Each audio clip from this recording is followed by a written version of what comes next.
Buenos días, iniciamos un nuevo vídeo de nuestra serie de Derecho del Trabajo. Vamos a analizar los distintos órdenes jurisdiccionales, las distintas especialidades que tienen relación con el derecho del trabajo. Recordamos que el arrendamiento de servicios que procede del derecho común o derecho civil ofrece como base muchas categorías y reglas que son necesarias para el derecho del trabajo y que se aplican de forma complementaria al mismo. Nos van a servir cuando determinadas categorías que no estén desarrolladas de forma específica, pues puedan completar el ordenamiento en aquello que resulte preciso. Esos otros sectores del ordenamiento jurídico que completan el ordenamiento laboral se identifican básicamente con los siguientes. En primer término, tenemos que hablar del derecho constitucional. Recordamos que la Constitución, en nuestro caso la Constitución española, se encuentra en la cúspide de la pirámide normativa. Por tanto, va a informar acerca de los derechos básicos que informan al sistema y al modelo jurídico. Recordemos que desde principios del siglo XIX, a partir de 1919, se realiza un proceso en el que se incorporan los derechos de los trabajadores a las constituciones. Es un elemento básico que refuerza la defensa de los derechos de los trabajadores en la medida en que se encuentran recogidos en la norma de máxima protección constitucional. Es necesario recordar que la Constitución aparece como fuente del derecho y aquellos derechos que aparecen específicamente contemplados en la Constitución no pueden quedar desvirtuados por la normativa inferior que la desarrolla. Recordar que existen derechos fundamentales que tienen la condición que son plena y característicamente laborales, como puede ser el derecho a la huelga o el derecho de asociación sindical, que existen otros derechos que, aunque no tengan ese carácter de fundamental, son laborales, como el derecho al trabajo, el derecho a la negociación colectiva, y también considerar que existen derechos fundamentales que, aunque no se prediquen exactamente de la relación laboral, en la medida en que el trabajador actúa como ciudadano, no puede verse privado de derechos fundamentales como puede ser el derecho a la intimidad, el derecho a la propia imagen, el derecho a la integridad personal, el derecho de igualdad, etcétera, etcétera. Así que hay que considerar que la norma constitucional tiene un juego y una proyección enorme en el desarrollo de los derechos laborales. En segundo término, habría que hablar del derecho mercantil y del derecho de sociedades. Tiene una proyección patente en el desarrollo de la relación laboral. Tenemos que saber que es un grupo de empresas. Conocemos, por ejemplo, que hay empresas, en algunas ocasiones, que cometen la actitud fraudulenta de crear varias empresas. Alguna de ellas es ficticia y el objetivo consiste en, para impedir que el trabajador acumule derechos o se convierta en fijo, pues lo va desplazando entre empresas o incluso finalmente acaba formando parte de la empresa que resulta insolvente. Si conocemos el concepto de grupo de empresa, el trabajador puede ver que en ese caso tiene la posibilidad de reclamar al grupo para poder hacer efectivos sus derechos. También hay que tener presente toda la normativa relativa al concurso, que hace que muchos procedimientos que por la naturaleza del vínculo corresponderían a los juzgados de lo social se desplacen al juzgado de lo mercantil. También, obviamente, hay que tener presente el derecho administrativo. La administración de trabajo funciona con reglas propias del derecho administrativo. Hay también procedimientos administrativos de carácter social y una materia extraordinariamente relevante, las infracciones administrativas laborales, que se rigen por las normas del derecho administrativo. También hay que tener presente esa doble faceta del derecho penal y derecho penitenciario, especialmente el derecho penal. Existe un cuerpo de actos que tienen la protección penal porque se considera que afectan gravemente a la convivencia y por eso la consecuencia que se despliega cuando el que comete la infracción incurre en los mismos, pues puede ser la imputación por un delito penal. Aquí hablamos pues, de los delitos contra la seguridad en el trabajo, aquellas situaciones en las que se pone en grave riesgo la seguridad de los trabajadores por infracciones muy graves de prevención de riesgos laborales que pueden desencadenar la protección propia dentro de este ámbito. También hablamos de derecho penitenciario que regula pues, el trabajo que realizan los penados en el recinto carcelario, penitenciario, los trabajos que pueden ser sustitutivos de penas, etc.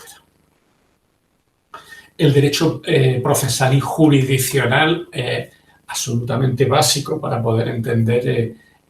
para poder aplicar la solución de los conflictos cuando los medios extrajudiciales no alcanzan la eficacia deseada. En esos casos existe la posibilidad de que el trabajador recurra pues, normalmente a la jurisdicción social, al juzgado de lo social, que inicialmente será competente para entender de los conflictos que surjan entre trabajador y empresa, sin perjuicio de la competencia de otros juzgados superiores a que se puede dar lugar en función del tipo de conflicto que se deje de manifiesto. El derecho del trabajo no puede deslindarse del todo del derecho de la seguridad social. Prácticamente nacen juntos. De hecho, la legislación laboral nace para dar respuesta a problemas específicos que surgen del derecho asalariado. Y una de las cuestiones que más preocupan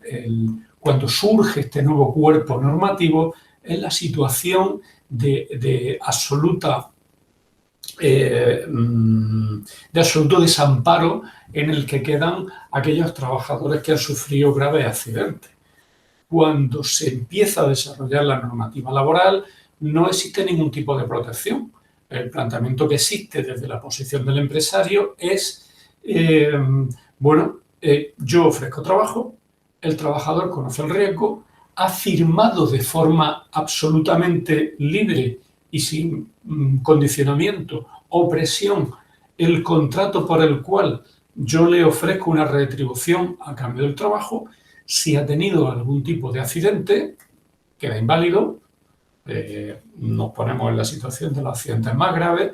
Es un riesgo que asumía y que, por lo tanto, debe afrontar personalmente. Obviamente, eso provocó en los inicios del desarrollo de la revolución industrial que se planteara que no era posible que aquellos trabajadores que por realizar una actividad de riesgo sufrieran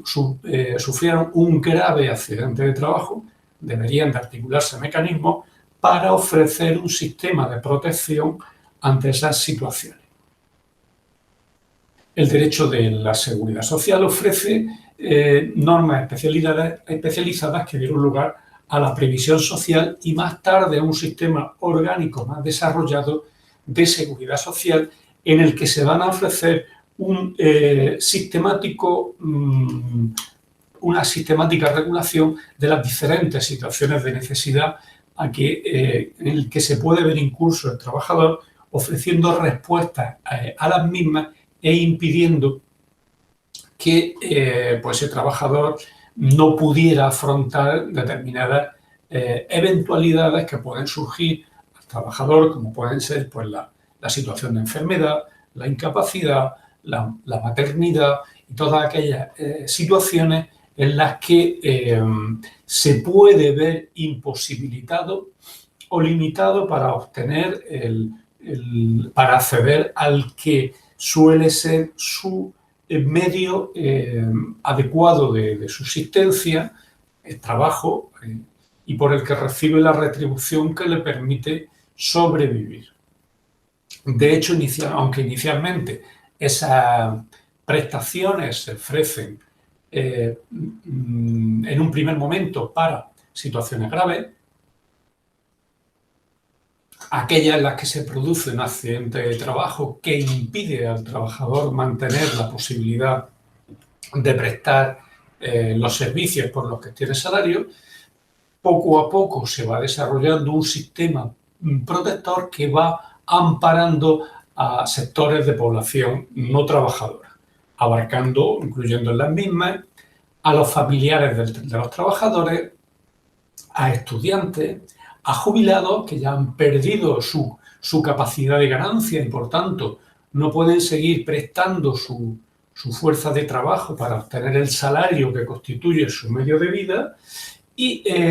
también se va ampliando a contingencias no laborales. O sea, inicialmente se protege solo y exclusivamente aquella lesión o accidente que procede o viene determinada por la prestación de servicios, y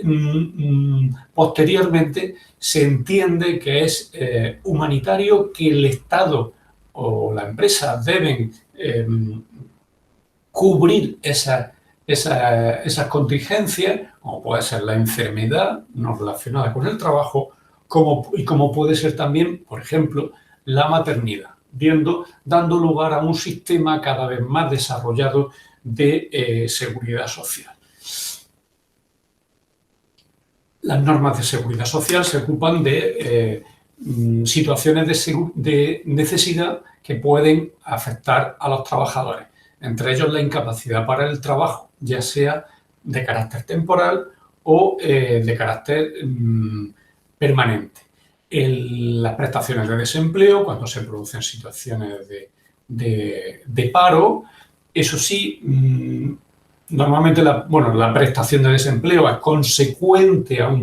un mínimo periodo de prestación de servicios, a partir del cual se pueden sumar subsidios de desempleo. Y obligaciones, también regula obligaciones que han de cumplir las empresas a la hora de dar de alta a los trabajadores, de cotizar por ellos, y asimismo aquellas que le incumben a los propios trabajadores. Por ello, obviamente, las normas de seguridad social guardan una relación directa e inescindible con el derecho del trabajo, aunque constituyen de hecho un ordenamiento esencialmente diferenciado. Ello no impide, porque existe, dada esa estrecha conexión, hay normas que simultáneamente se encuentran bajo el espectro de ambos ámbitos normativos de influencia, como puede ser pues, la jubilación parcial y el contrato de relevo, que hace necesariamente que cuando un trabajador se jubila parcialmente, en lugar de prestar su jornada de tiempo completo, lleva a cabo una relación de servicio a tiempo parcial, se puede suplir el resto de la jornada no desarrollada por un nuevo contrato que va normalmente dirigido a jóvenes o desempleados, que va a cubrir ese tiempo de trabajo que ya ha dejado de prestar el jubilado parcial. La prestación de maternidad obviamente tiene una relación directa con la prestación de servicios, está vinculada necesariamente a esa situación, al igual que la prestación de maternidad. El riesgo durante el embarazo, obviamente solamente existirá una cobertura cuando el trabajador está prestando servicios y, la trabajadora está prestando servicios y una vez que se inicia la situación de embarazo, existe algún elemento o característica del desempeño de sus funciones que puede reportar un grave riesgo para el desarrollo del embarazo. Tanto puede ser para la salud de la trabajadora como para la salud del feto, en cuyo caso pues, el empresario tiene que reubicar a la trabajadora a un puesto de trabajo en el que no se produzca ese riesgo o bien, si no existe la posibilidad, pensamos en el ejemplo de los invernaderos, cuya actividad se realiza bajo unas condiciones de trabajo considerablemente duras. En esos casos, si no existe posibilidad de reubicar a la trabajadora en un puesto que no implique riesgo, pues en ese caso lo que se procede a la suspensión de la relación laboral en la que se mantiene, la trabajadora mantiene el 100% de la retribución que le correspondía a través de una prestación que se corresponde con esa cuantía. La lactancia natural, igualmente, se produce con posterioridad al parto y a la reincorporación de la trabajadora a su puesto de trabajo, y así sucede también en normas sobre fomento del empleo y protección del desempleo. Igualmente hay que tener en consideración pues, mejoras de seguridad social que se incorporan normalmente en ámbitos sectoriales a través de los convenios colectivos. Hay mejoras que, por ejemplo, en el sector de la construcción, suelen complementar la prestación de baja de incapacidad temporal derivada de accidente de trabajo. Esa mejora suele complementar por convenio el 75% que implica la prestación. Esa mejora lo que hace es que por parte de la empresa se complemente ese 75% para que el trabajador, como consecuencia de la actividad de riesgo que está desarrollando, no minore los ingresos que venía percibiendo con anterioridad al accidente. De manera que esa diferencia que hay entre el 75% a que equivale la prestación y el 100% del salario que venía percibiendo, ese 25% pues se abona por la empresa a través de una mejora. También hay situaciones de mejora en situaciones de incapacidad permanente o de jubilación cuyo cauce suele ser introducido a través de la negociación colectiva. También existe una relación estrechísima entre el derecho del trabajo y el derecho administrativo. Decíamos que en ocasiones hablamos de derecho del trabajo, pero hay actividades que son absolutamente semejantes, pero no quedan amparadas bajo el derecho del trabajo. Cuando hablamos de funcionarios, cuando hablamos de personal de la administración, en ese caso entra de pleno la normativa del derecho administrativo, aunque las semejanzas en muchos aspectos son bastante relevantes. A los empleados públicos se les aplica el Estatuto Básico del Empleado Público y la Ley 30/84. Eso no quita pues, que haya determinadas instituciones que tienen un gran paralelismo, que prácticamente la base de funcionamiento es igual, aunque suele haber una regulación diferenciada, por ejemplo, en cuanto a excedencia y en cuanto a permiso. Luego hay derechos laborales de corte clásico que se han trasladado desde la función, desde el derecho laboral a la función pública, como puede ser pues, la libertad sindical. Obviamente todos conocemos, porque existen incluso pues, sindicatos que solamente actúan a nivel de la administración y que es ahí donde tienen su fuerza y la especificidad de su función sindical. La negociación colectiva también interviene en ambos sectores. La participación de los trabajadores en la gestión empresarial, el derecho de huelga también existe, aunque con matices, porque en el derecho administrativo, en función de la actividad que desarrolle el trabajador, puede haber limitaciones específicas que no lo hagan posible. Por ejemplo, pues, cuando hablamos de las fuerzas de seguridad del Estado, ejército, de la policía, de la Guardia Civil, hay limitaciones específicas en las que prima el interés público y le existe una limitación de ese derecho, al igual que el derecho, por ejemplo, de reunión. Existen otras normas que son de aplicación conjunta, como es la ley, como puede ser la Ley Orgánica de Libertad Sindical, como puede ser la Ley de Prevención de Riesgos Laborales. Aquí hay que tener presente pues, que si un ayuntamiento contrata a un trabajador o una cuadrilla de trabajadores para que realicen pues, por ejemplo, el arreglo de una cubierta de un pabellón de deportes que es de propiedad municipal,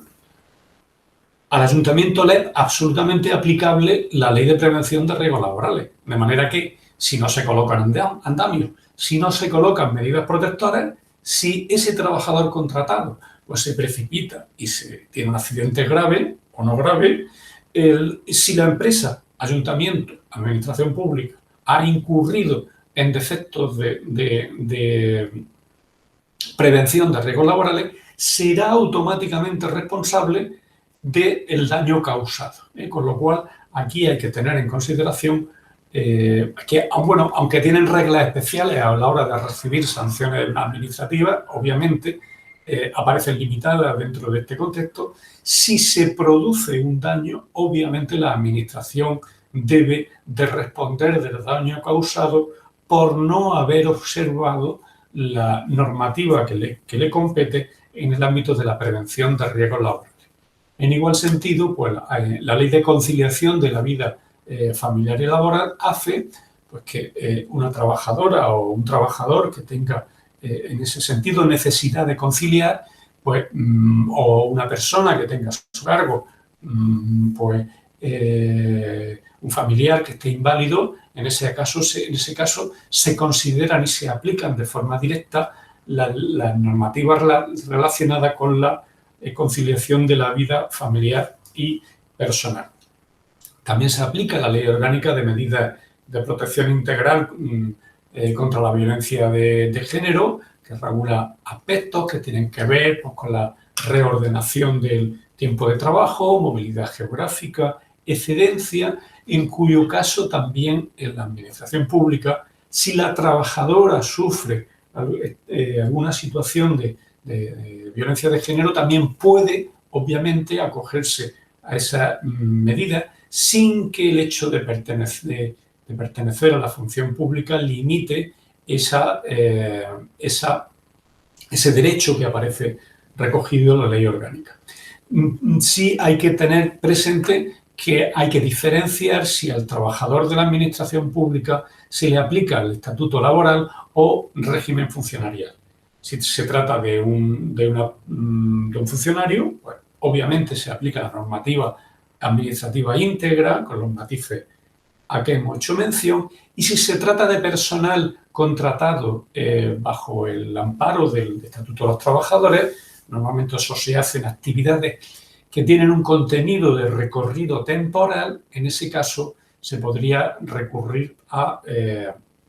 la jurisdicción social, mientras que las reclamaciones que llevan a cabo los funcionarios, a ellos les compete la jurisdicción contencioso administrativa. Hay que tener en cuenta que son de aplicación conjunta a esos dos cuerpos que trabajan dentro de la administración. El sistema de organización administrativa obviamente no diferencia esa cualidad. La conocida como RPT, Relación de Puestos de Trabajo, la oferta de empleo público que se ofrece de forma indiferenciada, al margen de que cada plaza lleve inscrita la condición de laboral o de funcionario, y los sistemas de selección y de promoción en los que obviamente debe primar el criterio constitucional de mérito y capacidad para poder acceder al puesto público.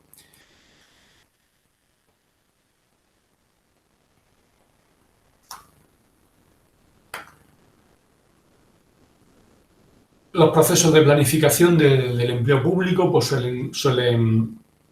incluir a ambos tipos de especialidades, contratados laborales y contratados de la administración pública, y